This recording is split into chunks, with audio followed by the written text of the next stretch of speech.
नमस्कार। वक्त हुआ है मसला का और मैं हूं आपके साथ गौरव राजेंद्र। दिल्ली विधानसभा चुनावों के ऐलान होते ही तीखी बयानबाजी तेज हो गई है। तो वहीं हरियाणा सरकार के मंत्री अनिल विज ने दावा किया है कि दिल्ली चुनाव में भाजपा की जीत होगी। तो वहीं विज ने कहा कि हमने हरियाणा में भाजपा की विजय पताका फहराकर शंखनाद कर दिया है। हमने सारे देश के अंदर अश्वमेध का घोड़ा छोड़ दिया है। जहां जहां जाएगा वहां वहां भाजपा की जीत होगी। दिल्ली में भी भाजपा विजयी होगी, क्योंकि प्रधानमंत्री नरेंद्र मोदी ने राजनीति की दिशा बदल दी है। तो इस मसले को लेकर हम बातचीत करेंगे कि जिस तरीके से दावे ठोके जा रहे हैं और दिल्ली से जो है, दिल्ली के दंगल में हरियाणा के दिग्गजों की एंट्री जिस तरीके से हो रही है, उसको लेकर क्या कुछ समीकरण कह रहे हैं और विपक्षी दल जो है उसकी किस लिहाज से देख रहे हैं। और खास तौर पर अनिल विज ने जिस तरीके से जो है, कैबिनेट मंत्री अनिल विज ने जो कहा है कि अश्वमेध का घोड़ा जो है उन्होंने भारत के देश में छोड़ दिया है। जहां जहां जाएगा वहां वहां तो जीत सुनिश्चित है। और साथ ही उन्होंने आम आदमी पार्टी को भी घेरते हुए आड़े हाथों लिया। उन्होंने आम आदमी पार्टी के विकास को लेकर भी उन्होंने चर्चा की कि जिस तरीके से दिल्ली को साफ करने के लिए सरकार वादे लेकर आई थी, उन वादों का कुछ नहीं हुआ, वादे वादे रह गए। तो इसलिए जो है दिल्ली में कहीं ना कहीं सक्रिय भूमिका निभाती हुई बीजेपी साफ तौर पर दिखाई दे रही है। कि संगठन की बात करते हैं कि संगठन मजबूत है और संगठनात्मक जो रणनीतियां होती हैं उसमें जो है कहीं ना कहीं दूसरे राज्यों से भी बीजेपी के बड़े स्टार प्रचारकों की लिस्ट में शुमार कई दिग्गज जो कि दिल्ली के लिए अब रवानगी देखने को मिलेगी। साफ तौर पर चूंकि हमने पिछले चुनाव में देखा कि किस तरीके से विधानसभा में या लोकसभा का चुनाव हो तो कहीं ना कहीं ये जिम्मेदारियां अमूमन जो है एक प्रोटोकॉल पार्टियों का रहता है, पार्टियों की फॉर्मेलिटीज हैं कि जिस तरीके से जो है अपने सभी चुनिंदा नेताओं की एक लिस्ट जारी करती है और उनको जो नेतृत्व है उनके नेतृत्व में कहीं ना कहीं ये प्रत्येक राज्य में नेता जाते हैं और जो है वहाँ रैलियां और संबोधन के माध्यम से जो है जनता को आकर्षित करते हैं। तो उसी कड़ी में जो है दिल्ली में अब विधानसभा का दंगल शुरू हो गया है और ऐसे में कहीं ना कहीं आम आदमी पार्टी की सक्रियता और बीजेपी की सक्रियता और खुद जो है पीछे अगर देखा जाए तो अरविंद केजरीवाल ने भी माना कि हमारी टक्कर सिर्फ बीजेपी से है और दूसरी पार्टी यहाँ पर कोई भूमिका में दिखाई नहीं दे रही है। तो ऐसे में समझने की कोशिश आम आदमी के पार्टी के जो प्रवक्ता हमारे साथ अब से कुछ देर में जुड़ेंगे उनसे भी करेंगे कि वो किस तरीके से जो है अनिल विज के द्वारा कही गई बातों को देखते हैं और जो उन्होंने अश्वमेध का घोड़ा छोड़ा है उसको किस तरीके से रोकने का भरसक जो है प्रयास करेंगे। तो ये तो आने वाला वक्त बताएगा कि किस तरीके से जो है नंबर्स रहते हैं, किस तरीके से वोट्स रहते हैं। हालांकि विधानसभाओं में सभी पार्टियां पुरजोर जो है कोशिश करती हुई अपने अपने मैनिफेस्टो के दम पर भी लोगों को लुभावने वाले वादे उन्होंने किए हैं। तो किस पर कौन जो है भारी पड़ेगा वो वक्त बताएगा। लेकिन हरियाणा के जो सियासी मंच से जो है, सियासी राजनीति से जो है कहीं ना कहीं दिग्गज अब दिल्ली में एंट्री करते हुए दिखाई देंगे। चलिए मसला में चर्चा की शुरुआत करें उससे पहले जो है हमारे साथ मौजूद पैनल से जो है आपका परिचय करा देते हैं। हमारे साथ जो है आज सुनील फोगाट हैं, प्रवक्ता बीजेपी के तौर पर जुड़ रहे हैं, बहुत स्वागत है सर आपका। और दिनेश अग्रवाल, प्रवक्ता कांग्रेस की तरफ से, बहुत स्वागत है सर आपका भी। और नरेश शर्मा, प्रवक्ता आम आदमी पार्टी की तरफ से हमारे साथ जुड़ रहे हैं, बहुत स्वागत है सर आपका भी। और सबसे पहले नरेश जी मैं आप ही के पास जो है आकर शुरुआत करना चाहता हूँ, क्योंकि सुनील जी से जो है प्रतिक्रिया लेंगे और सवालों का जवाब भी लेंगे। नरेश जी मैं आपके पास आता हूँ और आपसे जानने की कोशिश कि जिस तरीके से अनिल विज जी का जो बयान है वो किस तरीके से देखते हैं आप? जी जी आपने आपके दर्शकों को और जो साथी पंडित ने उनके लिए आप जो कहते हैं अनिल विज की तो खुद भारतीय जनता पार्टी सीरियस नहीं लेती है, तो उनके भाषण को कौन सीरियस लेगा ये तो जनता, हरियाणा की जनता भी जानती है। और दिल्ली के चुनाव है, दिल्ली के अंदर अनिल विज जी को कोई सीरियस नहीं ले रहा है, क्योंकि जैसे हरियाणा के अंदर उनको इनकी पार्टी भी सीरियस नहीं लेती थी उस तरह से कोई सीरियस का मतलब ही नहीं बनता। जैसे मैं बता देता हूँ आपको, क्योंकि मुझसे एक बार अमित शाह जी ने उनको बीच में टोक दिया, उस टाइम भी सीरियसली लिया गया। फिर दोबारा जो है इनको बाहर आके मीटिंग से जब मुख्यमंत्री बदला जा रहा था हरियाणा के अंदर, तब इनको सीरियसली लेने गया तो ये घर पे आके बच्चे खिलाने लगे। और दूसरा आपने देखा गोलगप्पे का वो ले रहे थे, आनंद ले रहे थे मार्केट के अंदर जाके, तब भी इन्हें कोई सीरियस नहीं लेता। तो आपने देखा कि विधानसभा के चुनाव रहे, अगर इतने सीनियर नेता को कहीं भी की ऐसी जिम्मेवारी नहीं दी कि हरियाणा के अंदर में वोट मांगी तो वहां पे भी कोई सीरियस नहीं लेता। तो उनको सीरियस लेने की तो कोई बात ही नहीं है। वो अपना वैसे ही कोई ना कोई बयानबाजी करते रहते हैं ताकि लाइमलाइट में बने रहे, कहीं भी मीडिया के अंदर कोई ना कोई बयान देते रहे, ताकि उनको कहीं ना कहीं ये दिखना चाहिए कि मैं हरियाणा के अंदर, दिल्ली के अंदर कहीं ना कहीं इनकी प्रेजेंस दिखाई दे। बाकी आम आदमी पार्टी बहुत मजबूती से दिल्ली के अंदर चुनाव लड़ रही है।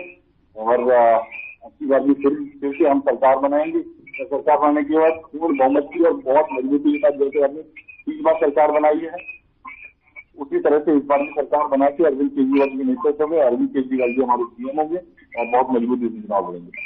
नीरज जी, आपकी अगर कंपेटिटिव दूसरी पार्टी का अगर देखें तो कौन सी आपको जो है दिखाई दे रही है आपकी टक्कर में? आपने कंपेटिटिव की तो कोई बात ही नहीं है। आपने देखा ये 2 चुनाव के नतीजे आपने देखे, क्या एक के अंदर हमने 67 सीटें ली, के अंदर 20 सीटें ली, तो कहीं ना कहीं कॉम्पिटिटर तो कोई है ही नहीं। कॉम्पिटिशन तब होता है कि आपके पास विपक्ष मजबूती से खड़ा हो।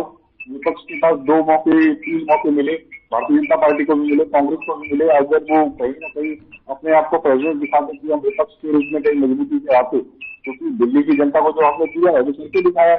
और बकायदा जो मैं तो कहता हूँ कि भारतीय जनता पार्टी की और कांग्रेस के लीडर्स की जो है, मैंने खुद देखा कार्यकर्ता भी दिल्ली से ही का आनंद वो भी ले रहे हैं, मुख्य यात्रा जो है बीजेपी की महिलाएं भी ले रही हैं, और आपने देखा कि थाने की सुविधाएं भी जो है बीजेपी के लोग भी ले रहे हैं। तो बकायदा, और कल मोदी जी की सुन रहा था मैं लाइव था और भी चैनल के माध्यम से, मोदी जी बड़े जोर जोर से भाषण दे रहे थे कि दिल्ली की जो है दूषित पानी हो गया, दिल्ली का जो है प्रदूषित वायु है। अरे भाई, दिल्ली के अंदर तो आप ही अभी 1 साल से आपकी सरकार है केंद्र के अंदर, दिल्ली के अंदर खोजी आपकी है, दिल्ली के अंदर रहना आपको है, वही दिल्ली का पानी आप भी पी रहे हैं। दिल्ली के अंदर प्रधानमंत्री रुके दिल्ली के लिए इतनी बातें शोभा नहीं देती, क्योंकि आपके पास जिम्मेवारी सबसे ज्यादा, क्योंकि पूरे भारत की जिम्मेवारी आपके पास है और एक छोटे से राज्य की जिम्मेवारी, जिसके अंदर पूर्ण राज्य की जिम्मेवारी हमारी पार्टी के पास नहीं है। फिर भी हमने सुचारू रूप से उस राज्य को चलाया, जितनी भी अड़चनें हमने पैदा करी। फिर भी मैं तो ये कहता हूँ कि उस पानी को पीने छोड़ दें। अगर पानी के साथ दिक्कत है तो हवा के अंदर रहना छोड़ दें। अगर प्रधानमंत्री को दिक्कत है तो वो कह रही तो सीवर की समस्या है, यहाँ सीवर की समस्या है, तो आप देखें जहाँ रह रहे हैं वहाँ पे भी आपकी सीवर की समस्याएं भी है। इन मुद्दों को उठाने से कुछ नहीं है। दिल्ली की जनता के लिए आपने क्या दिया, आपके 10 साल के अंदर केंद्र के अंदर आप रहे, तो दिल्ली को क्या क्या सुविधाएं आपने दी, उनके लिए क्या क्या लेके आए आपका पॉलिसी जो है, केंद्र के पास जो भी पावर है उसके अंदर, बस ये पावर थी कि आम आदमी पार्टी को कभी काम नहीं करने देना, कभी कुछ ना कुछ चलेंगे, एसबी के माध्यम से आप रोक लगाते हैं, एसबी के माध्यम से आप काम नहीं करने दे रहे थे। यही आपने किया और कुछ नहीं। चलिए ठीक है, लेकिन आपकी सरकार है वहां पर और आपकी सरकार जो है भूमिका में है, तो आपका दायित्व तो ज्यादा बनता है। केंद्र में कौन रह रहा है, कौन नहीं रह रहा, कितने मंत्री रह रहे हैं, कितने जो है प्रधानमंत्री रह रहे हैं, प्रधानमंत्री के आवास है, इनसे सबसे ज्यादा हटकर जो है आप कह रहे हैं मुद्दे, इनसे जो है इनसे भटकाने की बजाय मुद्दों की बात की जाए तो मुद्दे तो यही हैं जनता के। आप उसको ये कह रहे हैं कि हमारे एलजी साहब ने जो है रोक दिया उस चीज को, हमें काम नहीं करने दिया। बहरहाल आगे बढ़ता हूं मैं जो है सुनील जी, आपसे समझना चाहूंगा, जिस तरीके से नरेश जी की बातें आपने सुनी कि उन्होंने किस तरीके से जो है टैकल किया, आप क्या कहना चाहेंगे? क्योंकि आपकी पार्टी की तरफ से तो देखिए अश्वमेध जो घोड़ा है वो हर भारत में जो है छोड़ दिया गया है, जहां जहां जाएगा जीत दर्ज करेगा। जी गौरव जी, आपको और मेरे साथी प्रवक्ताओं को, सभी दर्शकों को मेरा नमस्कार। और मैं नरेश जी की बातें ज्यादा ध्यान से सुन नहीं पाया, क्योंकि मैंने कोशिश करी लेकिन शायद कुछ सिस्टम में कमी थी, तो उनकी आवाज क्लियर नहीं आ पा रही थी मुझ तक। तो बेहतर होगा कि मुझे किस बात का जवाब देना आप मुझसे पूछ लें, क्योंकि उनकी आवाज में क्लियर नहीं आ रही थी उनकी आवाज। वो कह रहे हैं कि हमारे सामने जो है कोई टक्कर में है नहीं। देखिए हमने जो है काम किए हैं, विकास किए हैं, और जिस तरीके से हमारे जो काम थे वो कहीं ना कहीं एलजी साहब ने रोकने की कोशिश की और कहीं ना कहीं विकास के मुद्दे में जो है अड़चन पैदा की है। तो अब जो जनता समझ चुकी है। लेकिन और दूसरी तरफ जो है आपकी पार्टी की तरफ से, यानी कि हरियाणा में अनिल विज जी लगातार जो है, और सीएम साहब का मैंने कल बयान सुना और उन्होंने भी साफ तौर पर कहा है कि बीजेपी जो है सरकार बनाने जा रही है, और ऐसे में कहीं ना कहीं, और अनिल विज जी तो यहां तक कह गए कि अश्वमेध का घोड़ा जो है, यज्ञ का घोड़ा हमने छोड़ दिया भारत में, जहां जहां जाएगा जीत दर्ज होगी।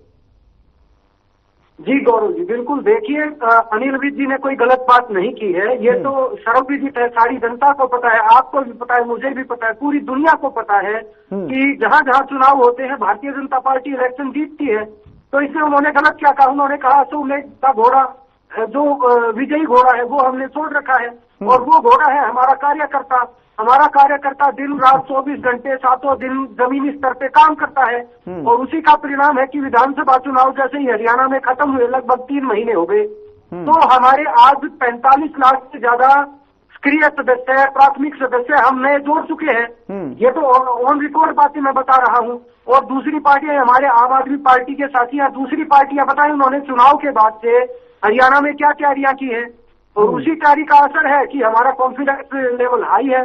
और हमारा कॉन्फिडेंस लेवल हाई इसलिए है क्योंकि हम दिन रात सजग होके, बगैर राज की मदहोशी के, जैसे आम आदमी पार्टी पिछले 10 साल से राज की मदहोशी में है, इन्होंने पूरी खुद भी और पूरी दिल्ली को नशे में धकेल दिया। पूरी दिल्ली को इन्होंने एक शराब का अड्डा बना दिया, जिस प्रकार से आम आदमी पार्टी ने, और जिस प्रकार से इन्होंने लोगों को, गरीब और भोली भाली जनता को शराब पिला पिला करके उसके कमीशन से जिस प्रकार अपने लिए धन संपत्तियां जोड़ी, अपना शीश महल खड़ा किया, उस सब का परिणाम है कि इनके ज्यादातर मंत्री नेता, उनके ऊपर केस चल रहे हैं, वो जेल में है या जाने की तैयारी के अंदर है। मुख्यमंत्री तक जेल में चले गए। यही हाल पंजाब में है। अब अगर इन्होंने इतने काम किए होते तो पंजाब के हमारे किसान भाई बॉर्डर पे आके क्यों बैठे होते? अगर उनको वहां पे एमएसपी मिल रहा होता, उनको समय पे खाद दवाइयां मिल रही होती, तो पंजाब का हमारा अन्नदाता क्यों परेशान होता? तो ये तो इनकी, अभी देखिए कोई भी बात हो, इनको एक ही शब्द याद आता है, इनकी नाकारा और निकम्मेपन को छिपाने के लिए बस इनको ये एक शब्द आता है कि एलजी हमें काम नहीं कर रहे दे रही, केंद्र सरकार हमें काम नहीं करने दे रही। अरे भाई, जब आप ठीक नीतियां बनाओगे, जनता के हित की नीतियां बनाओगे और जनता को बताओगे, तो किसी की हिम्मत है क्या प्रजातंत्र में जो रोक लेगा? अब आप अपने घर भरने के लिए लोक लुभावन वायदे करोगे, अपनी जनता के हित की नीतियां बता करके, और आप अपने घर भरने का काम करोगे, तो उसके लिए तो कोई ना कोई बैठा है ना, चेक तो हर चीज पे रहेगा। तो इसलिए मैं कहता हूँ कि ये हमारे साथी कुछ भी कहते रहे, इनको काम धाम नहीं करना है, इनको काम नहीं करना है। बस वो मोदी जी ने बिल्कुल सही कहा था कि ये तो अपने शीश महल में रहने वाले लोग हैं, इनको आम जनता की जरूरतों से या आम जनता के हितों से कोई लेना देना नहीं है। दिल्ली के ऊपर निश्चित तौर से मैं 100% सच्चाई के साथ कहता हूं कि दिल्ली के ऊपर ये लोग आपदा की तरह काम कर रहे हैं, एक आपदा है। और दिल्ली की जनता बिल्कुल 100% ये तय कर चुकी है, भोली भाली जनता जो 10 साल तक इन्होंने बेवकूफ बना के रखा, कि वो जनता इस आपदा को की बार निकालने वाली है।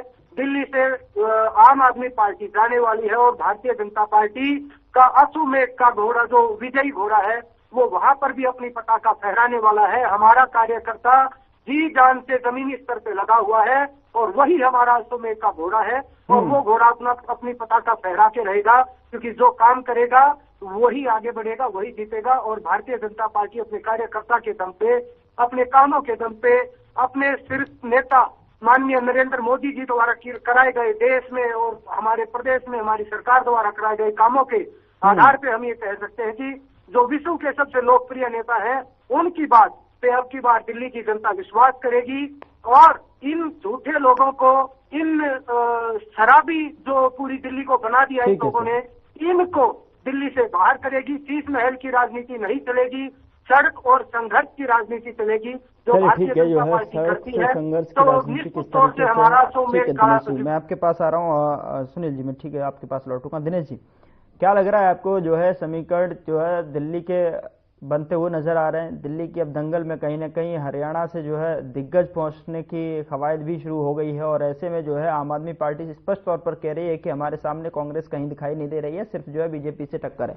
क्या कहना चाहेंगे दिनेश जी, चूंकि अब यहाँ पर तो बीजेपी का अश्वमेध का घोड़ा यज्ञ से विजयी होकर जो है पहुंचता जा रहा है? दिनेश जी। दोनों भाई, आपको नमस्कार, आपके सभी दर्शकों को नमस्कार, चैनल पर बैठे अन्य साथियों को मेरा नमस्कार।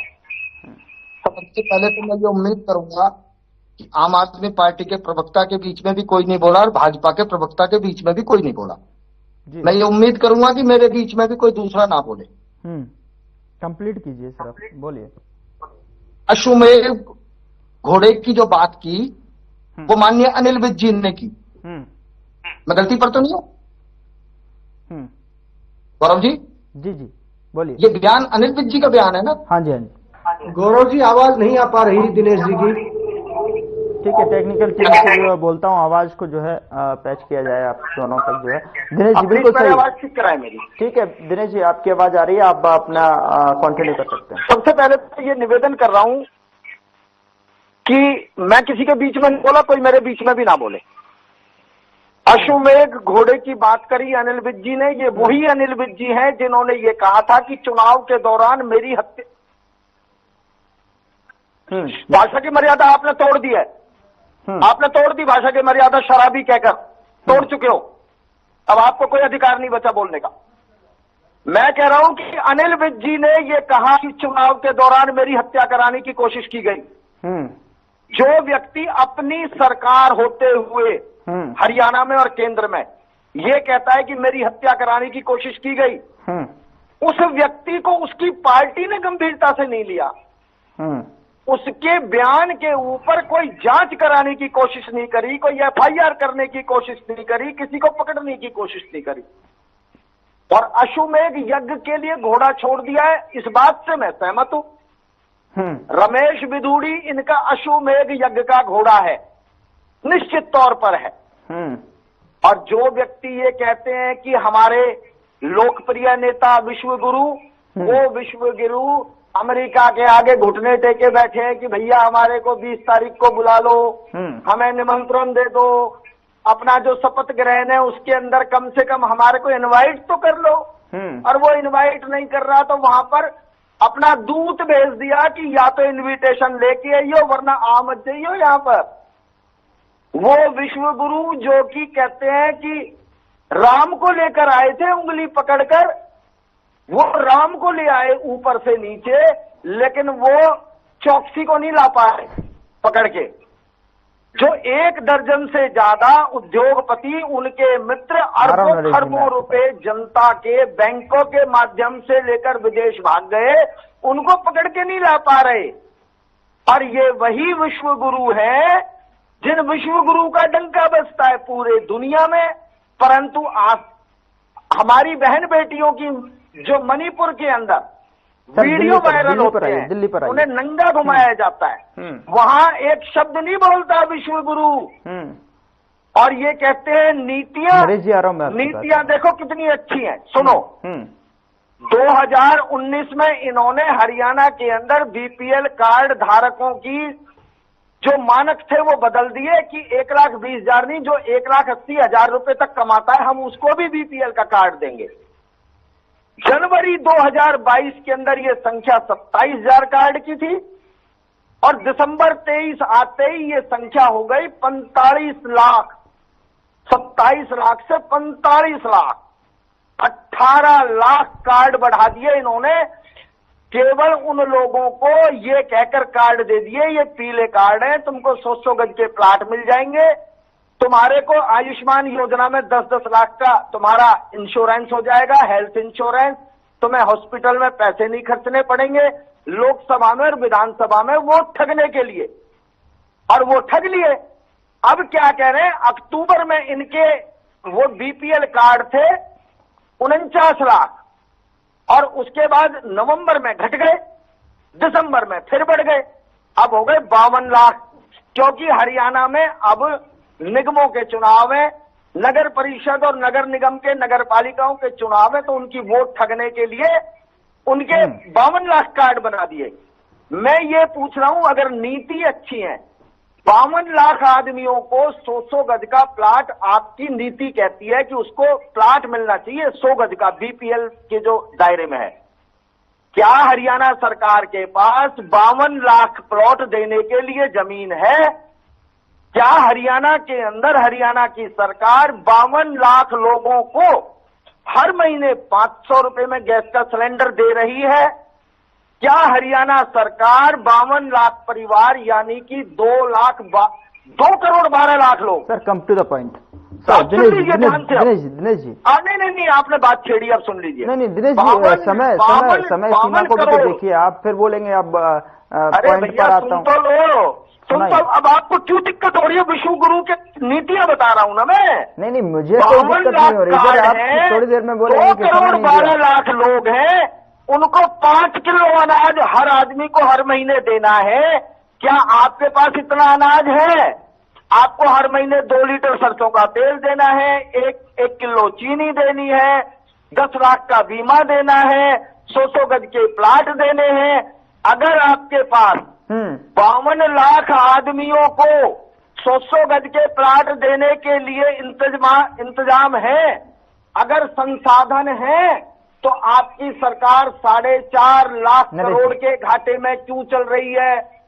एक तरफ तो 4.5 लाख करोड़ का घाटा चल रहा है सरकार को, दूसरी तरफ 52 लाख तुमने कार्ड इश्यू कर दिए। अब एक नई कहानी और आ गई। अब कहते हैं नहीं, जिन लोगों ने जिनका बिजली का बिल 1 साल का 20,000 रुपए से ज्यादा आएगा, उनके हम कार्डों को काटेंगे। अब ये क्योंकि चुनाव तो हो लिए, वोट तो ठग लिए लोगों के, अब लोगों के कार्ड काटने शुरू करेंगे। ये 52 लाख से घटा के फिर 22 लाख पे ले आएंगे। और ये वही लोग हैं जो दिल्ली के अंदर नंगे होके घूमते सड़कों पे, कहते थे दिल्ली को पूर्ण राज्य का दर्जा दो, पूर्ण राज्य का दर्जा दो। इन्हीं की थी स्मृति ईरानी, जो सिलेंडर पे बैठ के वो ड्रामा करती थी, सिलेंडर महंगा हो गया, सिलेंडर महंगा। इनके नेता अपने गले में माला पहन के घूमते थे सब्जियों की। आलू, भिंडी, बैंगन, तरी सब महंगे हो गए, आग लग गई, सिलेंडर महंगा हो गया। और इन्होंने एक ट्रम में 3 मुख्यमंत्री बदले। साहब सिंह वर्मा को बदल दिया, मदन लाल खुराना को बदल दिया, सुषमा स्वराज को बदल दिया। वही इन्होंने हरियाणा में किया। पहले खट्टर बनाया, फिर खट्टर का टेन्योर पूरा नहीं हुआ, फिर उसके बाद सैनी को ले आए। लेकिन ये लोग जहां भी जा रहे हैं, जातियों को जातियों से लड़ा रहे हैं, धर्मों को धर्मों से लड़ा रहे हैं, भ्रष्टाचार की बात करते हैं। और पूरे देश के जितने भ्रष्टाचार के ये उदाहरण गिनाते थे, वो सभी लोग इन्होंने वॉशिंग मशीन में धोकर इन्होंने अपनी पार्टी में शामिल कर लिए। इन लोगों ने, वो सभी लोग, अब देखो ना, चंद्रबाबू नायडू को पहले तो इन्होंने 67 दिन जेल में रखा, अब उनकी प्रॉपर्टी की क्लीन चिट दे दी कि आप बरी हो ईडी से। अजीत पवार ये कहते थे, ठीक है सर, ठीक है दिनेश जी, समय की भी। अरे मैं ये कह रहा हूं, इनके प्रवक्ता जो आकर बैठते हैं, ठीक है, वही बैठे हैं, वही जवाब देंगे। आकर बैठते हैं। अरे आप लोग चक्की पीसिंग वाले को डिप्टी सीएम बनाते हो। सुनील जी की आप, अरे सुन लो, अब अरे सुन लो, विश्व गुरु, अरे विश्व गुरु सुन लो, तुम कितने बड़े विश्व गुरु हो। हिंदुस्तान के चारों तरफ जितने देश हैं, एक देश बता दो जिसके साथ भारत के आज मित्रता के संबंध हो। कौन सा देश है? अफगानिस्तान, पाकिस्तान, बांग्लादेश, आपका चाइना है, आपका वो श्रीलंका है। कितने देशों के नाम गिनाऊं मैं जो भारत के चारों तरफ सुनील जी, दिनेश जी मैं आपके पास वापस लौटूंगा। ठीक है सुनील जी मित्रता का आज वो भी मित्र नहीं है। और ये है न्यूज करा दीजिए ना, आपके पास न्यूज करने के लिए सरकार बना ले। अरे भैया तुझे है, अरे वो चैनल का एंकर देखेगा ना, तुम तय करोगे। अरे चैनल के मालिक हो क्या तुम? अरे विश्व गुरु जो 10 लाख कराइए यार, ऐसे काम नहीं करता है कि आप सूट पहनता है, वो शीश महल की बात करता है। 10 लाख का सूट पहनने वाला, दिन में 6 बार सूट बदलने वाला आदमी, चलिए ठीक वो शीश महल की बात करता है। ठीक है सर, ठीक है, बहुत ज्यादा समय ले लिया आपने, दूसरे प्रवक्ताओं को नहीं बोलने देते हैं आप। जो है समय थोड़ा सा कम था, समय की सीमा है, समय की मर्यादा है, उसमें जो है आप जो है कहीं ना कहीं बाहर जा रहे हैं। मुद्दा ये था कि दिल्ली चुनाव को लेकर जो है किस तरीके की राजनीति यहाँ पर गर्मा रही है। ठीक है, बहरहाल बहुत बहुत शुक्रिया सुनील जी जुड़ने के लिए। दिनेश जी आपका भी बहुत बहुत शुक्रिया, नरेश जी आपका भी बहुत बहुत शुक्रिया। लेकिन समय यही बताएगा कि किस तरीके से आगामी समय में जो है हरियाणा के जो दिग्गज हैं दिल्ली में यहां पर देखने को मिलेंगे और किस तरीके की बयानबाजियां अभी और आना बाकी हैं और किस तरीके से जो है पार्टियां एक्टिव मोड में यहां पर काम करती नजर आ रही हैं। उसका रिजल्ट आने वाले समय में दिखेगा। फिलहाल मसला में इतना ही। नमस्कार।